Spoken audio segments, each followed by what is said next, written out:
Hello and welcome to Ham Nation, episode 580 for August 28th, 2024.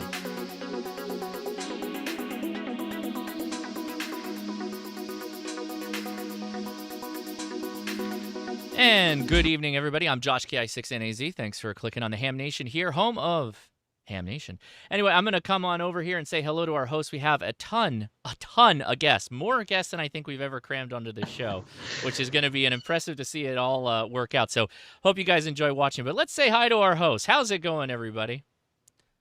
Oh, it's going great. What have you heard? Yeah. Well, we'll find out. We'll see how the episode goes. But Gordo, how you doing? Top of the pyramid. Well, thank you. Testing. That's what we're talking about. Oh, well done, Gordo.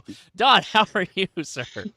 I'm great. We survived the trip to Huntsville, myself and my son, Tyler, N7TMW. Here's one of my purchases, the tactical Bucky patch for my hat, and I picked up a jumbo spot that I just put. There you go. That I just put together. Yeah, I watched your Bucky's video, Josh. Good stuff. So yeah, I got myself a new little jumbo spot, a little hot spot. So having a good time. Good to be back home. But Huntsville, amazing as always. Young Ham of the Year. She's amazing, as they all are. But we've got a full show, so we'll get more into that a little bit later on. We have a solar update, kinda. I'm doing it, so for whatever that's worth. The sun may not come up tomorrow. We have solar conditions. But we'll find out. Indeed. Let's go over this one over here now. How you doing, Amanda? Nice shirt, by the way, you're wearing there. I kind of like it. This is pretty cool. Hello, everyone. Thanks for being here this evening. We do have quite the guest list, and I'm excited to go over what the testing and some other special things that is an opportunity for all of you hams when needed. Let's see. What else do we have tonight? We have Ham It, Can It, or What Am It? It's back. So stay tuned. Josh and I are going to be trying to pay attention to the chat and bring all of your questions. And at the end of each segment, we'll be sure to shoot them over to the respective receiver there, and we'll take care of it. So everyone have fun tonight. Looking forward to it. And happy Labor Day, too, if I forget to say that later on tonight. Happy Labor Day. I'm looking forward to an extra long week off. I am, too. I have to work. Oh, I'm sorry. And the end of the month and all that stuff, huh? It's a car dealer. We're never closed. That's true. And Labor Day Everyone sale. else is off. We're open. Yeah, exactly. So. Okay. Well, Gordo, why don't you kick this off for us? Okay. Thanks, Amanda. And you know, it all started in 1984 when the FCC turned over to the ham community self-testing. There was a lot of worry that, oh my gosh, is this going to work out and no longer under the FCC?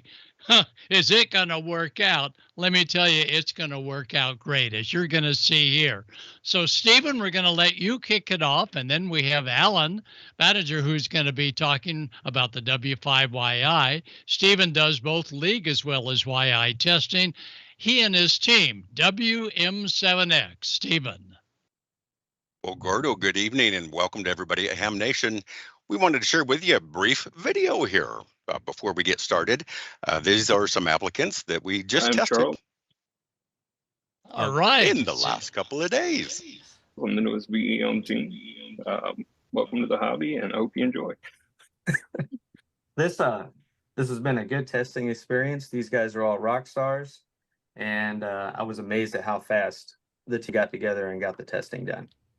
How simple and easy it was. And I can't wait to get on the radio. All right. This is seriously the only way to do it. I would have had to go to Kearney, Missouri, or Overland Park, and I work all night. It just wasn't, weekends or anything. Hi, I'm Mark. Welcome from Central Washington. We love the WM7X test team and can't wait to test you. Well, I mean, the easiest way to study for me was the hamstudy.com. And so once I felt like I was ready, I took a test, a practice test, and then I clicked that button, find a session. It was all through Ham Study. Yeah, I came home from work, and 10 minutes later, we're taking the test. So, my name's Neil. I'm from the Sparks, Nevada area. Thank you for testing with us. It's a great way to do this. My pup Zoe just helped me get my general license for amateur radio through WM7X, and they are the best, most helpful volunteer examiner crew ever. And shout out to the fellow hams out there. I'm Keith Woof woof. from Big Sky, Montana, as you can see, and we hope you come and join us. Well, hello, I'm Chris, sitting up here in North Texas, getting ready to do my technician testing with WM7X. I've been studying a lot with Ham Radio Crash Course and hamstudy.org, doing the mobile app and the online stuff. I'll let you guys know how it goes in a few minutes. Hi, I'm Corey, KU1U, up in the state of Maine. Welcome to the hobby. I just passed my technician class license. Big shout out to Ham Radio Crash Course and hamstudy.org. I really appreciate all the info and the tips. And let's move on to general now. Hello, I'm Ron from South Carolina. I've been a VE since about May with this team, and I've already tested about 200 and something sessions. Really enjoy helping people get into the hobby. Welcome. And Gordo, the stats you're about to see are from the first of the year to yesterday morning. We'll speak to these in just a couple of seconds and tell you about a team milestone we reached just today, ironically. Oh my gosh. Wow. Again, year to date.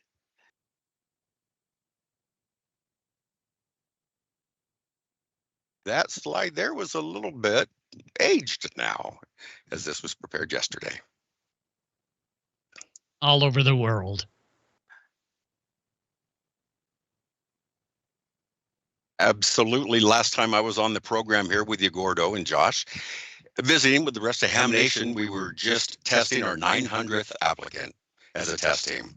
And what a heck of an accomplishment we had we're incredibly proud about. Now, for Ham Nation and the rest of the VE team who are watching the episode this evening as well here on YouTube, we're pleased to announce that just today, your team has passed the 5,000th applicant mark for 5,000 applicants tested since the testing began with our team here with WM7X. It's a day we knew was coming. We were looking forward to it. We didn't think it'd happen today. But look, it just did. We're incredibly proud of our accomplishment. I'm incredibly proud of the immense team that assists with these examinations as well. The entire VE team, several here are on the screen with us as well, co-owners of the team who help with the heavy lifting in the background to make sure that remote examinations are available 12 hours a day, all impromptu and on demand from 10 to 10 Eastern time. If you don't mind, Gordon, could we visit with Robert in the state of Maine briefly? Oh, Roger that. Hello, Gordon. It's a pleasure to see you again, and thanks for having us on here. I'm Robert, NC1RL, up here in the great state of Maine with my friend Bip, the testing cat. If he shows up in your exam, you're guaranteed to pass. I've never had anyone fail while he was sitting here. I don't know what that means that he just walked off now, but that might be a bad sign. But I did want to take a moment and talk about remote testing from the VE's perspective. And it's great for me to have the opportunity, being up here in a more isolated part of the country, if you will, to be able to interact with all these fine people from all over the country and all over the world.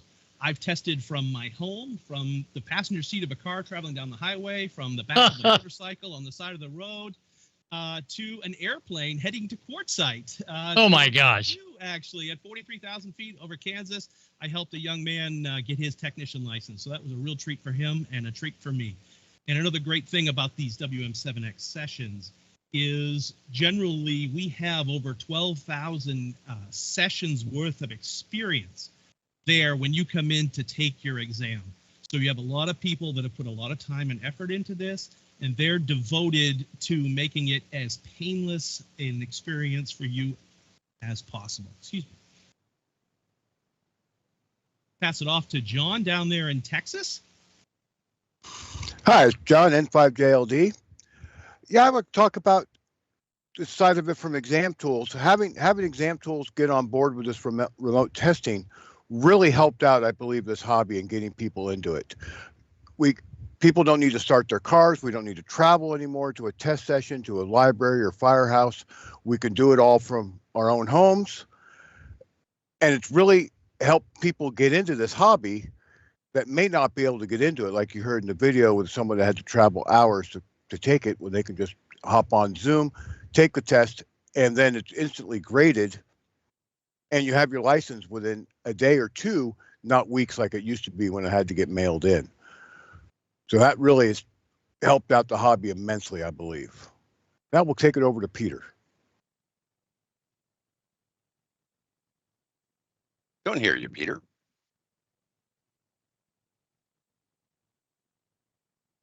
Maybe Daryl can share his experience right quick while Peter's sorting out his microphone. Absolutely. I'm Daryl, W4AI. I'm the youngest guy on the co-owner team.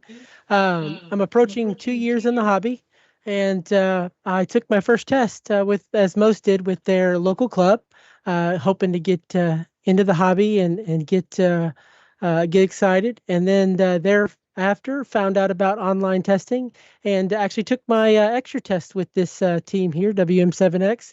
And afterward, really wanted to give back to the hobby and jump in and do all the online testing I could do. It's been an exciting couple of years, and now I've been selected to be a co-owner of the team. So I'm really excited, and I'm really happy to see new people come in and be that first contact for them. And getting into testing is really easy. All you need is a computer, desktop, laptop, tablet, smartphone. We're really easy to get along with. A webcam and a quiet area away from folks, and hopefully a stable internet connection. Are you back All now, right. Peter? I'm back. We save the best for last, of course. So I'm Peter, KJ7IEA, and I've known Stephen long before testing.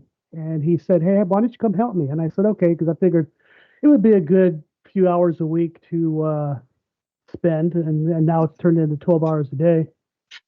But the exciting thing is being able to spend time with people and see their excitement when they pass a test. I think that gets lost sometimes in the in-person, very strict rules and things. And it's just really exciting. People all over the world all react the same. They're very excited, giddy, jumping up and down. It's a great experience, and I hope you guys take advantage of it. Go ahead, Gordo. Oh, I think that's great. Well, Stephen, can you tell them about how we ensure that every test is absolutely by the book with all the volunteers watching?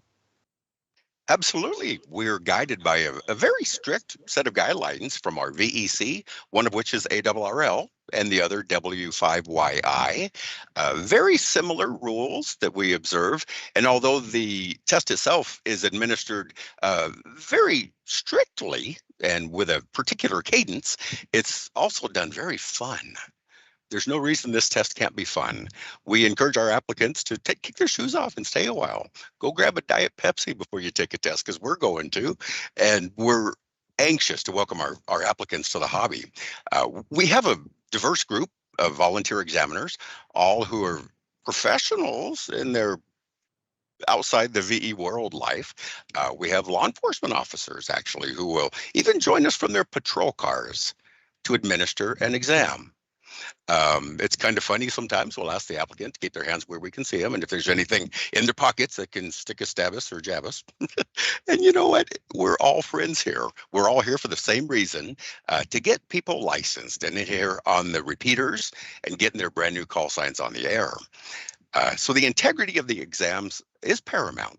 Obviously, on occasion, we will have to restart an exam because of an interruption or a dropped internet connection. There's several reasons, and it's quite easy. Everything is fixable. We simply void an exam and we restart it under a different condition or in a room that the applicant can't be interrupted in. In fact, Gordon, I'm glad you asked. We had an applicant taking his test when his wife entered the room with an armful of grocery sacks from the local box store from Arkansas, and didn't know the husband was testing. Came over and gave him a kiss and said, I'm home. I'm going to be in the. He's like, I'm testing. Well, you know what? We're reasonable. We could hear that entire conversation. There was no exchange of test information. It's like, all right, well, do you think she's going to be in the kitchen for a while? And she was. We were able to resume that exam. But of course, on occasion, things do arise. Emergency calls come on, and it works out really well. Stephen, where can our viewers go to see just sort of a sample of what they have to have ready in their room before they test? Gordon, great question. Thanks for asking. Our website, wm7x.net. Please visit us there. There's a page dedicated to exam preparations about what you can expect and how long you might be able to plan for being on screen with us. Some people are only on screen for 6 or 7 minutes. And some, because our exams are not timed, spend upwards of 30 minutes, even 45 minutes to an hour. But again, we are here to help people succeed. We have a unique opportunity even this evening, Gordon, if you don't mind me speaking to that at this time. Please do. Okay. This fall, actually, we'll be testing in October for many of the Boy Scout jamborees across the nation. The scouts, the young scouts, earning their radio merit badges and coming to our test team for those opportunities. And it's going to be a busy weekend for us and an exciting weekend, welcoming those youth to the hobby. Now, specifically for this evening, in about 5 hours, 11 o'clock Pacific, 2 a.m. Eastern time, we're going to conduct a session. Couple of dozen of our VEs are going to be on screen. Go ahead, sir. Oh, no, a little early, huh? I mean, it's a little early. For some of us, it actually is. The group we're testing, actually, it's going to be 2 o'clock in the afternoon in Singapore. Oh, my gosh. Woo. We're expecting about 16 young STEM educated applicants to test with us this evening. In the wee hours of the morning, we actually have 2 of our W5YI volunteer examiners in Singapore as we speak, preparing for that exam. It's going to be a really neat opportunity to see the Singapore citizens come in to the US license with their FCC licenses. And so it's going to be a long night. It's going to be an exciting night. And we're looking forward to welcoming 12 new Singapore young men and women. Oh, wow. Well, I sure hope to try and join you if I can stay up that late. All right, any closing remarks? And then we'll go over to Alan with Amanda maybe jumping in as well. Well, Gordon, thanks for the opportunity to bring the team in tonight and showcase the team. They're really the rock stars of the whole program. The ARRL, of course, Josh with the branded HRCC exam team as well, led by folks like Mike and Heather. There's a community of amateurs contributing to this, and we're just very pleased to be one of the busiest in the country right now, and we're just giddy with excitement seeing the ranks of amateurs grow continuously. So with our VEs in Singapore and even a volunteer examiner that resides in Malawi, Africa, we're able to offer international testing, and it's all now impromptu and on demand. So strike while the iron's hot and get that ham radio license soon, everybody. We're looking forward to testing you too. All right. I love your voice, and your team is the best. All right, Amanda, shall we go over and maybe say hi to Alan with a W5YI VEC that adds even more to what's going on right here with Stephen? Yeah, I have absolutely, but I have some questions for WM7X group. First, somebody had asked, how can I become part of your VE team? That's a great question. We'll want a few references. We have quite a reputation to uphold here. We want to make sure you're a great, upstanding ham radio community citizen. We encourage you to reach out on our website, wm7x.net. You'll find my contact information there. Because we do test under a couple of different VECs, you may find yourself becoming accredited with both W5YI and the ARRL. So please reach out. Great. And let's see, what else did I have here? How did you all become a team together? And what makes WM7X different than other VE teams out there? That's an excellent question, whoever posed that one. I'm going to have to say that Gordo started me. Gordo, 4 years ago, sponsored me as a volunteer examiner into W5YI. I was already an ARRL examiner, but all of these numbers that the team is boasting about, Gordon is responsible for those as well, having lit the fire in me. And then I began soliciting many of the talented members of the team, like you see here with Peter, Daryl, John, and Robert. In fact, we all met up over in Dayton for Hamvention and got together over in Maine recently to test at the Maine Hamfest. And so that's part of our interest now. We're collecting members who are dedicated to the hobby, wanting to see it succeed and grow, and making sure that there's always testing available, whether in person or remote, at any hamfests or events around the country. Very good. And I just wanted to clarify, was there a charge for your VE sessions, your examinations?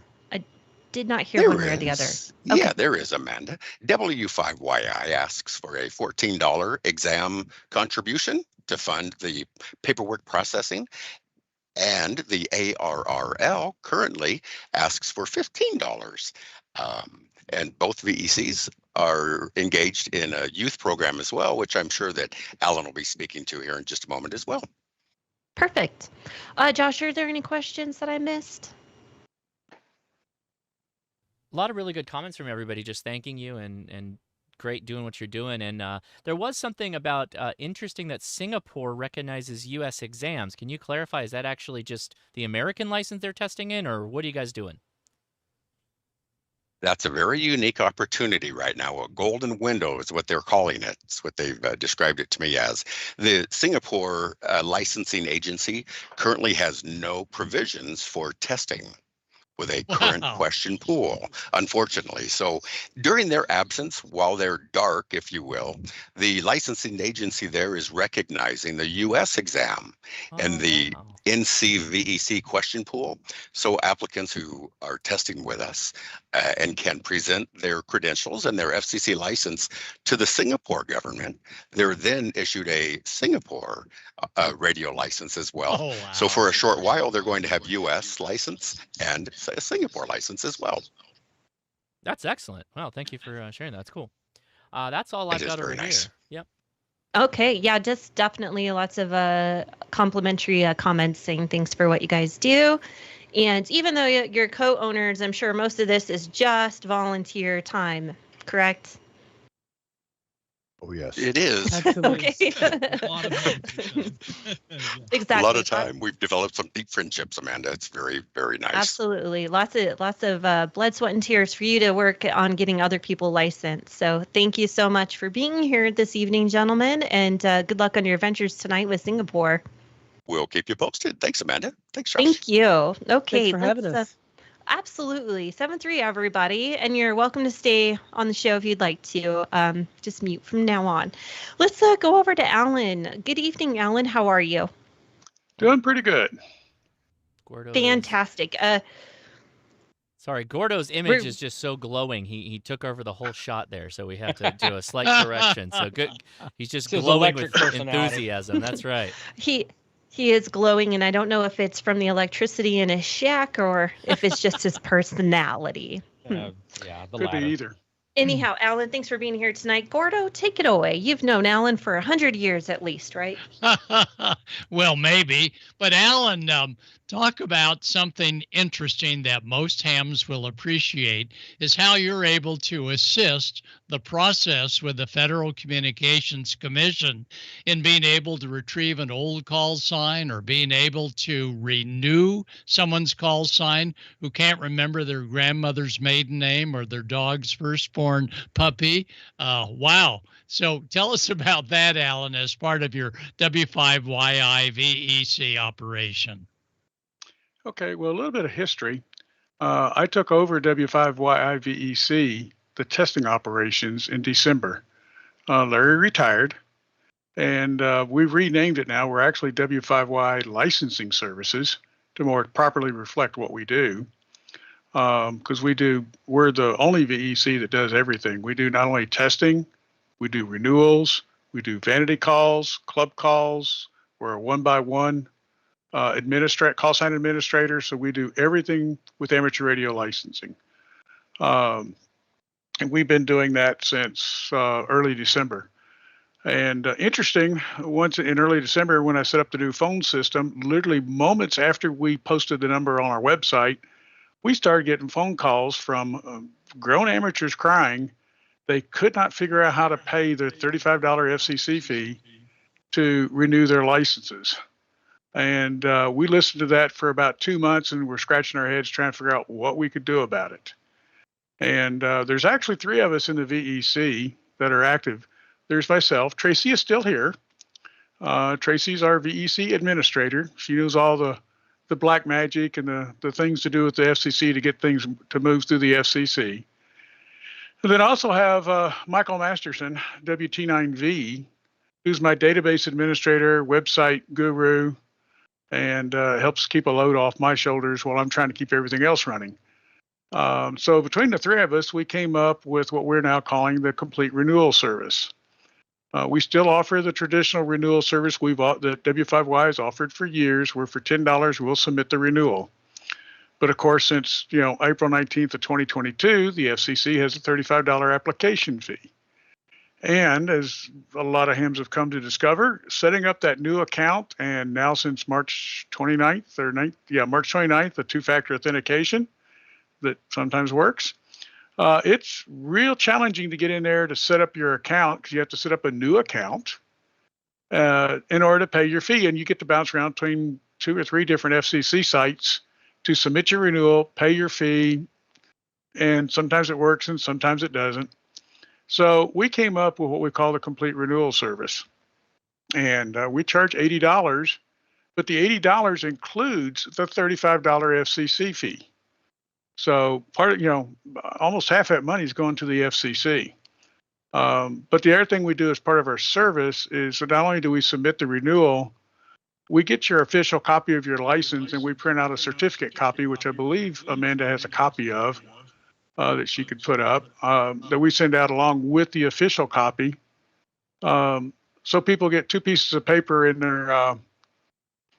their mail. They get not only their FCC license, but those of you that have been licensed for more than a few years, like some of us have, probably sort of recognize this license format.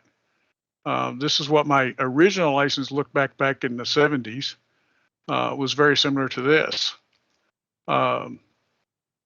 But we send this out as well, and a lot of people, we get a lot of comments about how they like the certificate format and being able to frame it. So we send that out. That generally arrives anywhere from 5 to 7 days, 10 days after the license has renewed. And we've made it very, very simple. If you go to our website, w5yi-vec.org/renew.html, you can go to the complete renewal service, type in your call sign, and you'll come up with a very simple little form. We download the FCC database daily, and if you type in your call sign there where it asks for it, then we give you the what's currently in the FCC database. And at this point, you can edit it, change it around. We also tell you when you can renew your license. That date up there at the top says this license can't be renewed until 8/22 of 2027. That is the 90-day start of the 90-day window. If you're able to renew, it'll let you select. You can select the complete renewal, which is the default, or you can select, no, I just want you to submit it and I'll go pay it myself. But we also handle change of addresses, change of names, and such. You could type in whatever needs to be corrected here on this form. We do ask for your phone number in case there's an issue so we can contact you. The phone number is not given to the FCC. The email address is required by the FCC, so we do need an email address. And you go, well, but I don't have an email address. And you'd be surprised how many older hams do not have email. Not a problem. We can handle that. We have a domain we use for that purpose. And then, of course, you got to answer the basic qualification question about whether or not you've committed a felony. And once you submit this, it brings it up for you to review. And if everything's correct, you sign it by typing in your name. And once you sign your name, it brings you up and says, pay your fee, and it's be the $10 or $80, whichever one you selected. And from that point on, you're no longer on our site. It looks like you're on our site, but you're actually on our credit card processor site. So we're fully PCI compliant. We do not collect any credit card information whatsoever. Nothing's in our database. We just get back a transaction ID and whether you paid or not. And we process these typically twice, sometimes 3 times a day, depending upon the volume coming in. And normally we can get a renewal processed in 1 to 2 business days. It depends upon the FCC. Wow. Sometimes the FCC is pretty quick. Sometimes we can pay them and it takes them a couple days to process it. But normally we get the renewals done in 1 to 2 business days. Once the renewal's done, of course, then we get the printable copy of the official license. And we now have our software actually generate the certificate for us now. When we originally started out, we had to generate the certificates manually. But now we have it generating the certificates for us. So we print those out, stuff them in envelopes, drop them off at the post office that day. And they show up, well, typically 5 to 7 days later for most people. And this has been extremely popular. We've gotten a lot of compliments from people about, they love the service. They've tried to go onto the FCC site, spent days trying to set up their account, and finally just threw up their hands. And of course, we have a few people, as we've discovered, they're like, why should I deal with the FCC site? I'd rather just, it's like, yeah, I can mow my yard for free, but why? I'll just pay you to go do it for me. And they literally just pay us to go in and do it so they don't have to deal with the FCC site. So we're literally helping hundreds of hams every month renew their license. It's turned out to be wildly popular, more than we expected. We figured originally when we started this, we would help a couple dozen people a month. Well, we're off by a long ways. We're literally helping hundreds per month renew their licenses and keep their licenses. And because this has been so popular, we've now started up a new program, and it literally just started in the last couple weeks. One of my pet things over the years, I've been conducting classes for almost 20 years now. And one of my big things is getting younger generation into ham radio. So we now have a program called Students Testing Students. It's different than what the ARRL offers. This is focused on getting college and university test teams, ham radio clubs, to form test teams. And then these test teams are being authorized to give exams to college students and younger for free. And not only that, if they pass Element 2, which means they're getting a new license, we'll pay the $35 fee when we submit their application for a new license. So this is the whole point here, is to get college students, college radio clubs to form test teams, get those test teams active, testing other college students and younger. They can test high school, grade school, whatever, younger students for free. And if they are, getting a brand new license, we'll pay the $35 fee. Now, this is a pilot program. We are funding this ourselves. We don't have grant money to do this. We're doing this out of our own pocket. This is us turning some of the income that we're earning from testing, from renewals, from vanities, around and investing it in the ham community. So a little bit of the money we're earning from renewals in particular is going back into the community. This is a pilot program. We're going to set up 10 university teams. I think we've got 5 set up at the moment. And we've already had our first successful student exam, new license exam. University of Texas at Dallas, just before Huntsville, tested a team. But we have about 5 teams set up now, and they're all just now getting back to school and getting reorganized for the school year. So we're expecting this to pick up over, in the coming months. But we're setting up 10 teams, and each team is authorized to test up to 100 new licenses for free. Now they can test they could test upgrades and all they want, But for, we've put a cap on how many new licenses we'll handle, just because we don't know how well this is going to go over, and it's a pilot program. We're funding it ourselves, so we had to put some boundaries around it. But if this is successful, this program runs till July 31st of next year. The W5Y board will start reviewing this program toward the end of June of next year and decide what we're going to do from there. We're going to continue it, expand it. Of course, we can review it anytime we want. We have in our program guidelines, we will review it next June to decide where we go from here. But that's our current plans for trying to encourage new young hams, because I don't know, Gordon, about you, but some of us are getting a little thin and gray on top. So this is to help bring in some of that younger blood. Oh, that's great, Alan. The league had that program 2 years ago, and they're maintaining it now for those under 18 years of age to be able to test for $5. And if it's a new license, the $35 is paid to them by the ARRL after they pay their $35 fee. But this is great. I want everybody to know that I think there's about 5 VECs offering remote exams, but only the league and the W5YI licensing service has gone this far. So good for you, Alan. I'll let you do a final wrap up, and then we'll turn it over to Amanda. Go ahead, Alan. All righty. Well, we hope we hope we're providing a service that hams are wanting. We appear to be.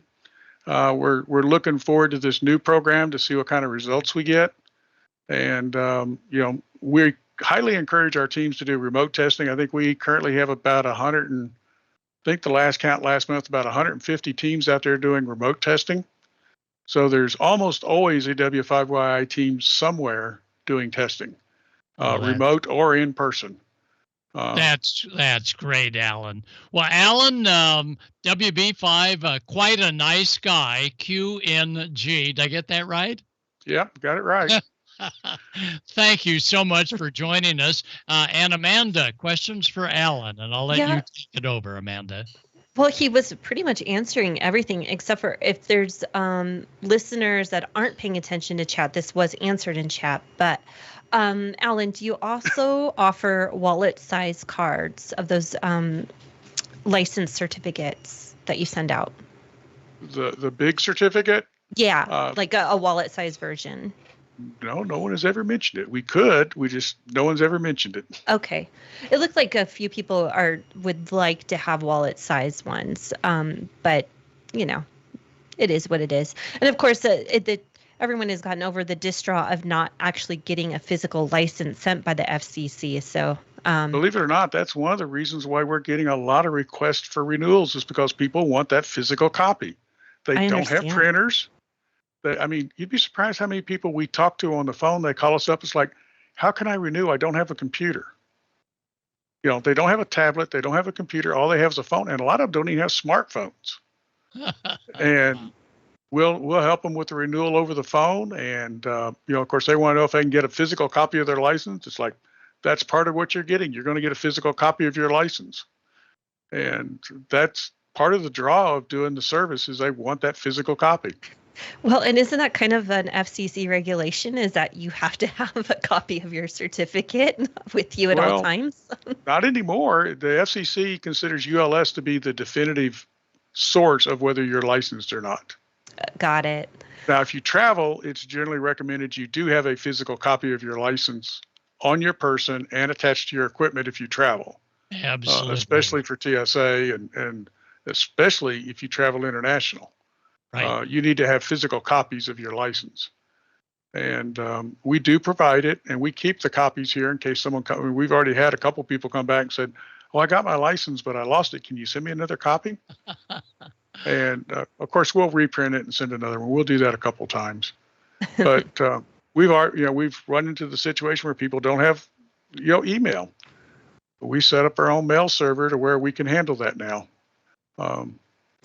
They get an email that's their call sign at a domain that we own, and that all dumps into a common mailbox that we monitor. And the only place that goes is to the FCC. That email is not given out anywhere else. Very good. Well, Alan, thank you so much for joining us. Oh, yes, sir.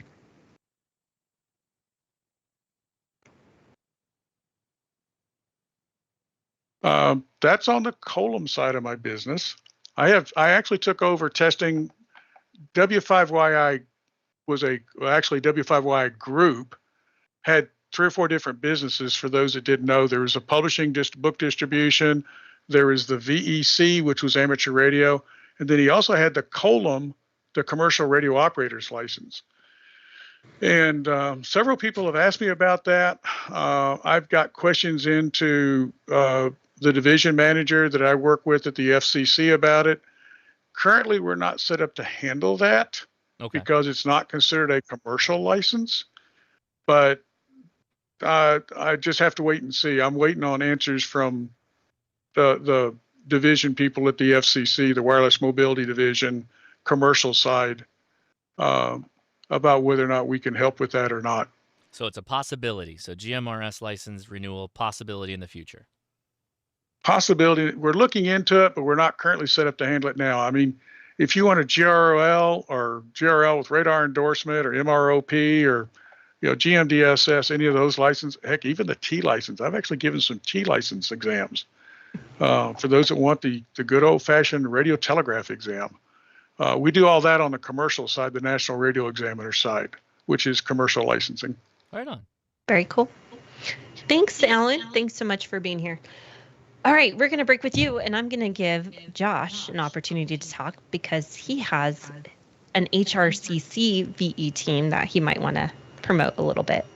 Yeah, absolutely. By the way, we dropped a link. I've pinned it now on finding a session. HRCC is Ham Radio Crash Course is one of them. Obviously, you can look up, take the link. It'll take you right to the testing group that we have here. But Ham Radio Crash Course, we largely go through Discord. So if you join the HRCC Discord, link is in the description, and you go to hashtag testing questions, we've got all the VEs in the room, basically, and you can ask questions on the process, not just that, but you can schedule a session often right there. And so that's been really successful. And yeah, we have a number of really great people. And Amanda and I are thinking of something interesting we might talk about doing in the future with some of these VE teams to spice things up a little bit, but we're not ready to talk about it yet. But yeah, thanks, Amanda, for letting me do that. Did you want me to go back to you, or do you just want me to throw to Icom? Let's go to Icom. Let's do it. Fun, sun, and QSO. Wherever you go, keep the fun going with one of Icom's go-to portables or remote rigs. The IC705 and IC7300 radios both feature a large touchscreen with real-time spectrum scope and waterfall display for intuitive functions and setting operation. So kick back, enjoy the breeze, and make those QSOs with ease. The IC705 portable radio provides base station features and performance in the palm of your hand. From HF to 50, 144, or 440 megahertz, enjoy a wide variety of bands in the D-Star DV, single sideband, CW, RTTY, AM, and FM modes. This handheld also includes an RF direct sampling system, wireless LAN and Bluetooth connectivity, an internal GPS receiver, and more. The IC7300 is an industry first to use an RF direct sampling system and an entry-level HF radio. This high-performance radio includes an audio scope function, IP+, class-leading RMDR and phase noise characteristics, 15 discrete bandpass filters, and a built-in automatic antenna tuner. This compact and innovative radio will far exceed your expectations. Bring the fun wherever you are by going remote. The optional RSBA1 remote control software allows you to operate your Icom from a portable PC. For those of you with an IC7300, head on over to IcomAmerica.com and download the latest firmware to get Icom's new digital pre-distortion capabilities. This technology corrects nonlinear distortion at the final amplifier stage by applying inverse distortion at the pre-distortion section in the FPGA unit in advance. For more information about Icom's amateur radios and to locate a dealer, visit IcomAmerica.com/amateur today. For the love of ham radio. Well, it's the best time of the month. We get to give away a radio, care of Icom America. Thanks so much for sponsoring Ham Nation. We really do appreciate it. I say it every time we go live, but if you click that little Enter Now button, the link is in the video description for hamnation.icomamerica.com. You can provide information like your call sign, email, etc., and you get entered into a swag pack giveaway. We pick 3 winners every time we're live, and then those winners' names go into the end of the month electronic hat that we pull a name from. So the winners of the swag packs this episode are Sean C. KJ5DLL, Ross B. KD4SYG, and Daniel A. N7APC. And the winner of the grand prize, the IC786, is Robert M. W60HJ. So congratulations to all, but congratulations to Robert. You won a radio. And thanks again to Icom. We really do appreciate the support. Don, what's the latest and greatest, and how you been, buddy? Oh, today's also an anniversary we talked about before the show, right? It is, yeah. This is the 19th anniversary of Katrina. Well, actually tomorrow, but we got this is when... Let me just read you a little bit of this. This was what came out from the National Weather Service 19 years ago today, talking about what could happen with Katrina. This is pretty shocking. This is from the National Weather Service, their urgent weather message from the New Orleans office. Extremely dangerous Hurricane Katrina continues to approach the Mississippi River Delta. Devastating damage expected. Most of the area will be uninhabitable for weeks, perhaps longer. At least one half of well-constructed homes will have roof and wall failure. Gabled roofs will fail. Majority of industrial buildings will become non-functional.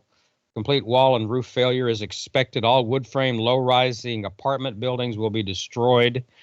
Concrete block low-rise apartments will sustain major damage. A lot of this did not come to pass because what hit New Orleans was a flooding event, not necessarily a wind event, but the Mississippi Gulf Coast caught a lot of the wind as well as flooding. So yeah, 19 years ago tonight was when we got that ominous warning. And then when the daylight came, everyone thought, well, okay, the hurricane wasn't really all that bad, and then the levees failed, and the rest is history, so to speak. So yeah, coming up on the anniversary actually tomorrow, 19 years. And I got to tell you, Hurricane PSTD is a thing. A friend of mine posted on Facebook today or this morning about that, and I had about every year this time I get it a little bit, but what was really shocking was we got HBO Max Plus, whatever it's called. And I went to rewatch the series Treme, which is based in New Orleans 6 months after the storm. And I made it about 20 minutes into the first episode, and I had to turn it off because it bothered me so bad. So PTSD is a thing, and it can take, whatever shakes you is what shakes you, I guess. And Katrina kind of shook a lot of us down here. So anyway, we're all for the better now, most of us anyway. There's still some places in New Orleans, believe it or not, that haven't been touched. A couple of high-rise buildings actually have not been touched since the storm, and some other things as well. But anyway, we continue to recover, and there will be other storms. In fact, there are 3 storms, 2005, 2012, and 2021, who all share the August 29th date. So yeah, that kind of adds to it. But anyway, just wanted to kind of mark that date on the calendar as far as what's going on with that. We've got Amateur Radio Newsline news of the week. Of course, we just got back from Huntsville, where Josh, it was a great time seeing you. And Yes, sir. we had a great time, presented the Young Ham of the Year award to Grace Pape, and she is very well deserving. But anyway, let's go ahead and get into the news of the week, and then we'll have a very brief solar update from Dr. T and me. So let's go ahead and roll the news. From Amateur Radio Newsline Report number 2443, this is Ham Nation Headlines for Wednesday, August 28th, 2024. Friendships are high on the list of things many of us value in amateur radio, and a recent get-together in Europe for one group of YLs marked a chance to renew that sisterhood and get on the air, of course. 5 summers after they had first successfully celebrated their friendship and shared love of amateur radio, an international group of 22 YLs returned to the contest station in Moravia where it had all begun. Eva, HB9FPM, believed it was time for an even bigger event at the top-class contest station OK5Z, where YLs from 11 nations gathered between the 4th and the 10th of August. Using the call sign OL88YL, they chased DX from the massive antenna farm and taking the time to learn how to build their own dipoles under the guidance of Marcus, HB9HVG, and Andreas, HB9JOE. There were moments of celebration too when Hans, PB2T, of the Yasmi Foundation presented their Excellence Awards to Raisa, R1BIG, for her promotion of amateur radio on her YouTube channel. This is Jeremy Bucci for NJH. 2 AMSAT organizations are planning major gatherings in October, spaced just 2 weeks apart.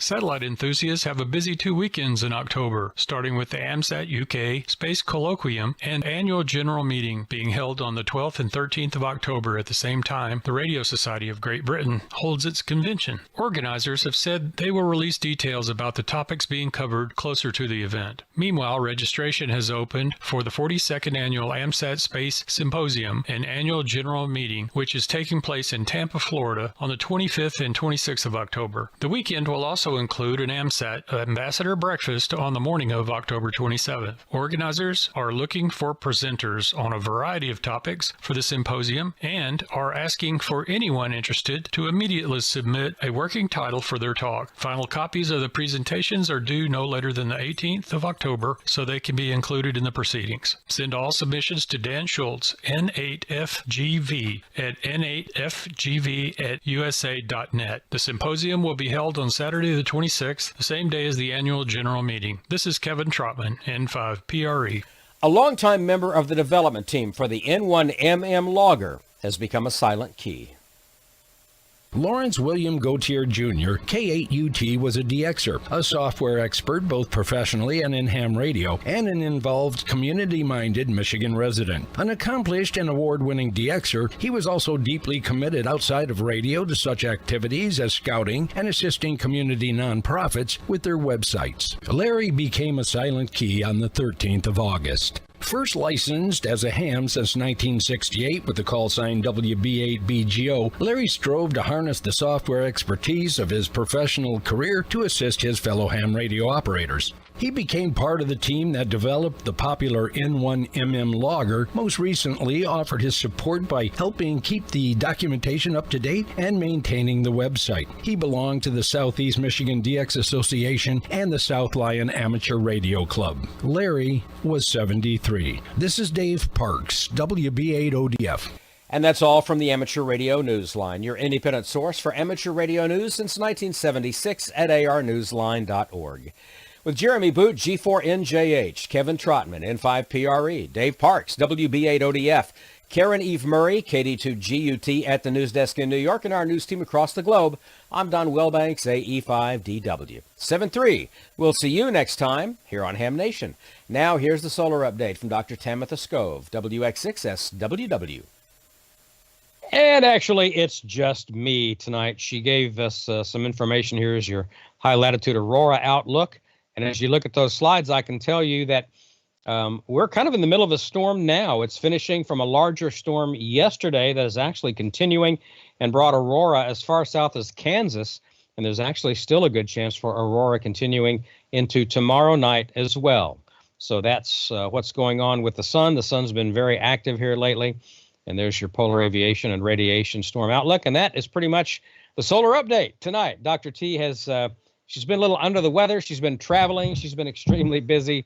And we certainly appreciate all the help that she gives us. You can follow her on Twitter, X, old dog, new trick, at Tamitha Skov. Of course, her YouTube channel is Tamitha Skov. And spaceweatherwoman.com is her website. And so Amanda, it's over to you.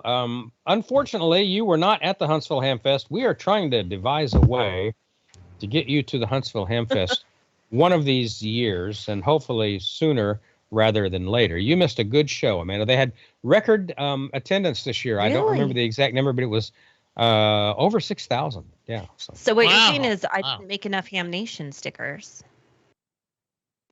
Well, no, I still have some left. I have a few left. Yeah. Yeah, I have a few left. I've been mailing some actually to some people as well, those who have That was requested really nice them. of you. So And yeah, I'm doing that.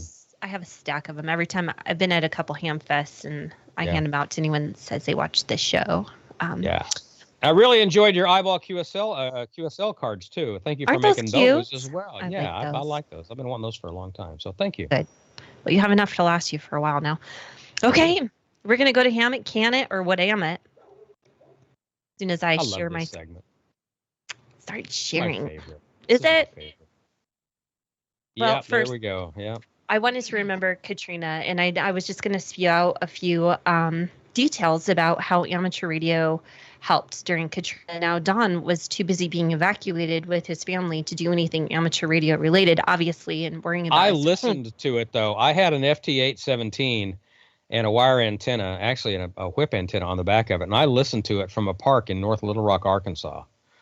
So yeah, It's amazing the efforts that Hams put together, and the ARRL did a fantastic job of recruiting and getting people staged and also deployed in that situation. So the first numbers I had were 250 on site at certain places on August 31st. So that's within 2 days after they had 250 hams out. And how many there was at least 50 different emergency operations centers that were activated during this, because you're talking not just Louisiana, you're talking Mississippi, Alabama, all of those were stricken by this. So numerous communications down.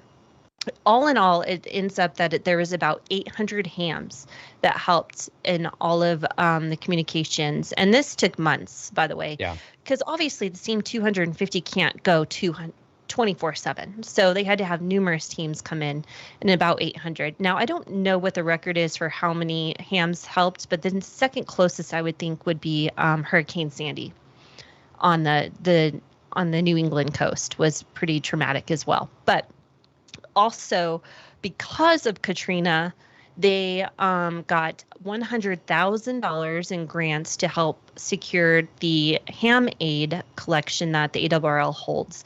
And that was also deployed during Hurricane, help me out here, Maria in Puerto Rico. Mm-hmm.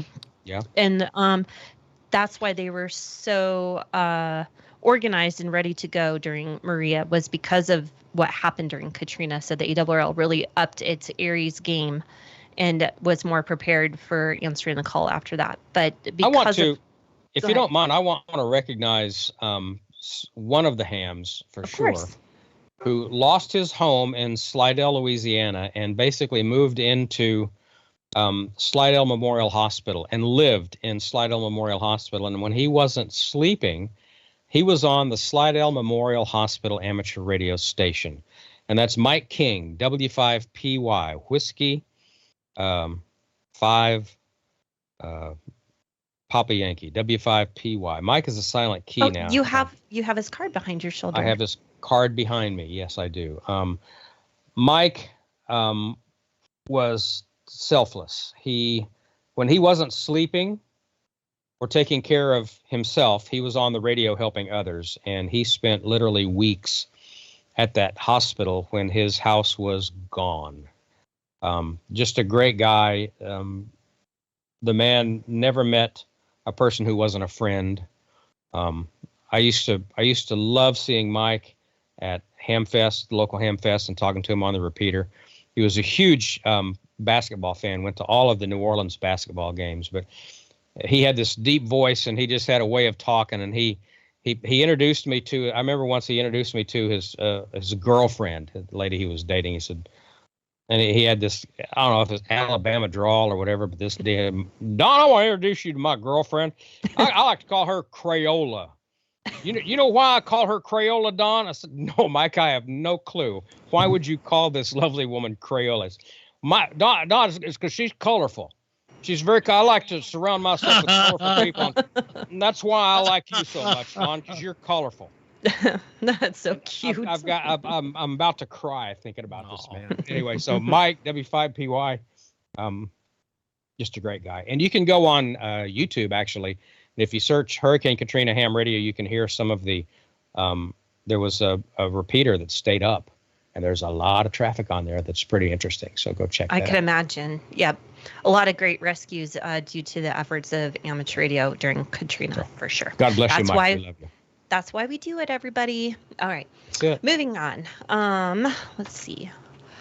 Don, this is your, I know your that car. install. Hey. I know. I just wanted to show it off for everybody. This is a really simple install with his IC2370. And I just want to, it's so clean. It's just, you didn't chop into anything or anything? It's two pieces of metal. The bottom part is basically, it's what it is. It's an old street sign. And the reason that it looks green is I probably shot that with a flash, but I shot black hammer tone paint over that. It's green reflective. It's a street sign. But anyway, I had bent that and used it for when it's got extra holes in it. I use that as an install and for another radio, and I don't know, 3 or 4 cars ago. And then the other little piece that the control head is actually on is something else that I made for, I think I had a 7100, my Icom 7100 head mounted on that. But that's mounted on there with the Icom magnetic mount, so I can pull that off and throw it in the console. That's just a plastic Walmart console in the Crown Vic. And I put a black wash rag over it just to keep eyes and sun off of it. That's your security system right there. That's it. That's it. I got a PSA. I got a PSA. Kids, the Ham Nation, we don't support taking street signs for your ham radio installation. I bought okay? it. I bought it. Okay, you can't just go do that. I mean, bought it. I know. I'm kidding, Don. There's a place in town that because once you have 4 structures on your driveway, like we have 10 acres. So once you have 4 structures on the driveway, you have to name it as a street for E911. So we had to get street signs made. And so there's a place in town that does custom street signs. There you go. So I bought a blank while I was there. And I said, I know exactly what I can use this for. It's heavy aluminum. It's easy to build. It's easy to bend. And you should have one more shot of the whole. Yeah, there it is. That's the whole console. I got the radio mounted in the back for ventilation. And also I was using the speaker. You can see I don't have the wires quite tucked away yet. I just did that.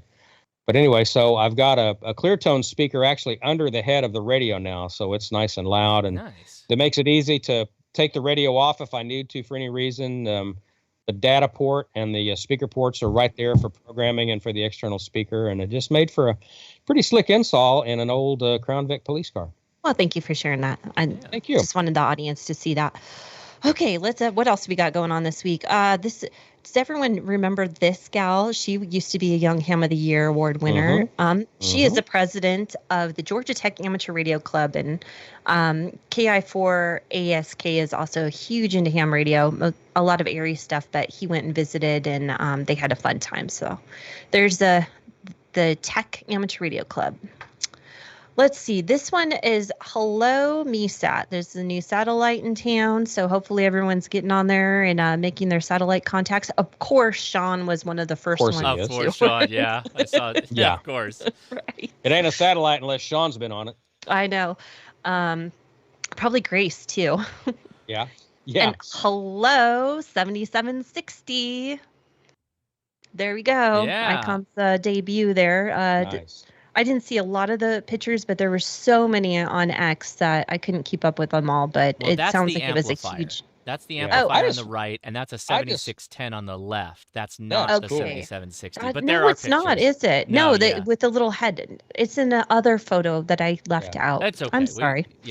Well, I just want to point out, I didn't know Asden was still a thing. I guess over there, is Asden still a brand over in Japan? I didn't know. I guess it is. I haven't seen an Asden radio since I got licensed like in the mid-90s. So I was at a hamfest this last weekend, and They were also having a VE session there, and Sujan from Parker, Colorado, was there looking for the test, and I helped him find the exam room, and I said, come see me and get a picture with me after you pass, and he did. So congratulations, Congrats. Sujan. And yeah, his friend with them there, I couldn't talk him into getting licensed, and he said, I don't need to talk all the way back home to India. No, thank you. I said, okay, well, you can talk locally too. It's Try not to just get away about from them distance. people. Why do I want to talk to them, for crying out loud? Have you met these people? So anyhow, he said he had plenty of family back in India that was licensed. Congrats. Let's see, Nice. what else do I have here? Oh, this is Hey, I know very Mike. exciting. Yes, he's trying to save the 900 megahertz band. So this was really nice of him. He was doing a POTA activation. It was probably today, set on Wednesday, using a 900. So people try to save the band, use it or lose it. So get on 900 and join the others that are trying to do the same thing. Check out that hashtag, leave no band behind. Did you see that hashtag? I love that. That was I love perfect. that. That's Use that, brilliant. kids. Use that in Yeah. all That's your brilliant. 900 megahertz stuff. It's really cool. That's awesome. This is some wild 70s stuff right here. 73 had some nice. wild Yeah. covers, guys. It's This really- is not there. There was one with a guy streaking in a field holding an HT on one of the covers. That wasn't me. That's before my time. I just want to clear that up. Are you sure? Because that booty was pretty white. Well, shh, not in front of the others, Amanda. And Come is on. that a picture from Ham Fair too? That's Japan, I think. No, that was No? my hamfest that I was just Oh, at it was. this Okay, I weekend. mixed Yep. them all up. So yep. that's cool. And the tube that looks like a bong. That I don't is even know. something. Yeah. They're Wayne doing Green was a something there. wild man, wasn't he? That's funny. So, anyhow, everybody has a box like this, right? What's up I've with got what's several. up with 6? Vern, our buddy. Yeah, he's getting rid of his wall wart box. Why? Why, man? You know you're gonna need that as soon as you get rid of your box. You know what? Anyhow. I'm passing all mine down to Tyler. He's gonna love it. So anyhow, you're not alone if you have one of these in your garage or in your Got basement. three or four. Or This in the is a- radio room. This is our Yeah. what am it? Can anyone tell But what this is by looking at the schematic? I've cut the plugs off and reused them on something else, so I have no idea what those things do anymore. LED. 5 Yeah, volts. that's. I don't know what is that. What is that? I can't see it. There's a battery and then 5 volts out. It's not a buck converter. No, it wouldn't have LEDs if it was a buck converter. Well, it could be an indicator. Could be. I don't know. Josh is getting close with the indicator light. No? No one knows? It's a battery charger. Oh, okay. That's what the 5 volt out and the negative V is. Yeah, and then you have the battery. Okay, so you give it 5 volts. There you Okay. go. Oh, All okay. right. So, There I you thought go. the battery was the source, but no. Okay. So I got that's you. what I see. thought too, but I read the description. But I the see. diode there Yeah, gives that you the makes sense, yeah. direction of the flow there right before the battery. So Very true. yeah. Yep. Okay. There you go. And this is just a reminder, ARDC grant cycle is extended until September 6th. So everyone looking for those big Oh. grants, make sure you fill them out and submit them. Grant writing is kind of difficult, so look at some past ones if you can, but get them in there because they want to give you money. They're Trust me. practically Absolutely. falling all over themselves to give money. Pretty much, yeah. Don, would you Cool ever little do mobile. an install like this? No, no, I prefer to bend metal and paint it, even the reflective it- stuff. But can we that's just but at that's good. least What I'll tell you, what's nice paint about the that noodles? is it is anti-vibration. That's true. You're not going to hear any rattling. I like the ingenuity, but I'm worried about the heat dissipation. Yeah, I'm worried I was that worried about that could be too. a problem. Yeah. Mhm. Right, because it's in a cubby hole and it's got foam around. Not breathing. Right, um, right. yeah. Kind Mhm. of like an ice chest. Shove in some reverse. cotton in the yeah. top and bottom just to really Yeah, that's help what you need. things Yeah, out. yeah, yeah. Yeah, yeah. I mean, you got to do what you got to do to get it installed, and then good use of the cubby situation. But I think, I don't know, maybe Just I go would ahead have and figured just- out how to put 2 radios in there instead. Just kick a hole in your drywall on an exterior wall and just yank some of that fiberglass insulation out of there and stuff it on the top and bottom Mhm. just while you're at it. I mean, But yeah, it nice, does the job. nice execution. It's an odd idea, but it's a nice execution. Well, it Yeah, gives it does other the job. people ideas. Shock goods. Yeah, and he or- can yank it. And he can yank it out of there and stick it somewhere else if he wants to. Definitely. Yeah. This is a reminder to everybody. all your Aries groups when you don't have emergency situations, and now all of your 5K bike rides, everything is done for the year. Don't forget that there are other opportunities coming up this fall and seasonal. Be sure that now is the time to reach out to maybe some places that are doing like food drives or donations or handing out gifts and things like that. Now's the time to reach out and put your plans together to help. That's always a great way to keep your Aries group active. And Absolutely. Yeah. we work for T-shirts, and sometimes we work for nothing. So this Occasionally lunch. Just a friendly reminder, now is the time. Right after Labor Day, people are going to start ramping up their organizations for doing those kind of things, and get involved. So my friendly reminder. There you go. And just a couple of pictures from Huntsville here to finish it up. A couple of dudes in there that you might recognize. Yeah. These were sent by Paul K9 PTF. So thanks, Paul, for sending those in. And that's the streaming rig I'm holding right there. That's the one. That was neat. That was pretty slick. A wild, that thing's crazy. I got to interview George on your stream, which that was a lot of fun. Oh, neat. Yes.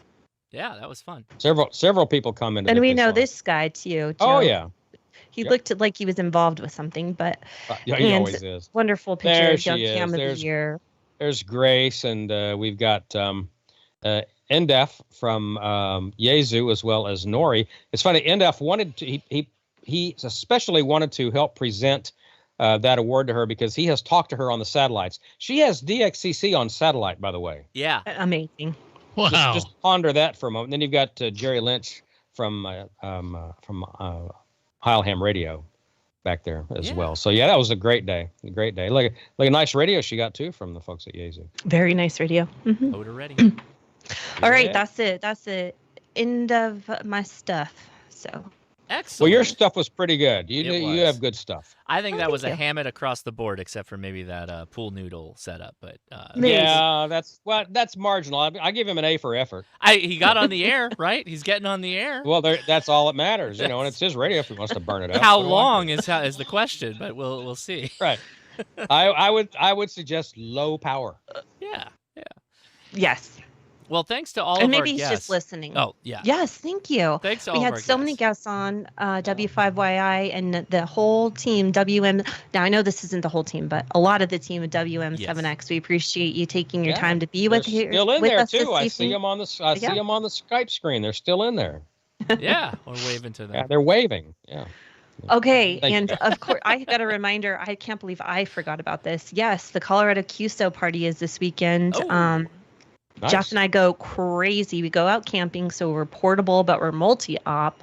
And we're going to have our tower trailer with us, so it's a crazy portable setup. We're going to have a Yagi and everything. I never operate as myself because I don't want to compete against all of my Colorado peeps. So we operate as the Fun Machine, which is our repeater club call. So listen for WE0FUN, We Zero Fun. Oh, that's good. You'll hear me behind the mic quite a bit. Okay. I monitor that digitally quite a bit, by the way, your Fun Machine. Yeah, it's fun. It's kind of slow. Summertime is slower, it seems like. I throw my call out occasionally, but you're never there. I know. 20 or 40. 20, 40, maybe 15. We got the tri-bander, so heck, we'll do whatever's open. Plus, of course, UHF, VHF. We're 10,000 feet up, so we'll hear a lot of just simplex and stuff like that. It'll be fun. So lots of multipliers available.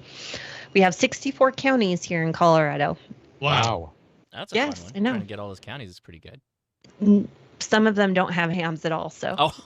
Hey, there's a roving session. There's roving right there. I should be traveling and activating some of those counties to give multipliers. That's for sure. All right, everybody, let's wrap this up. I got to pack. Nets. We're out of here tomorrow afternoon.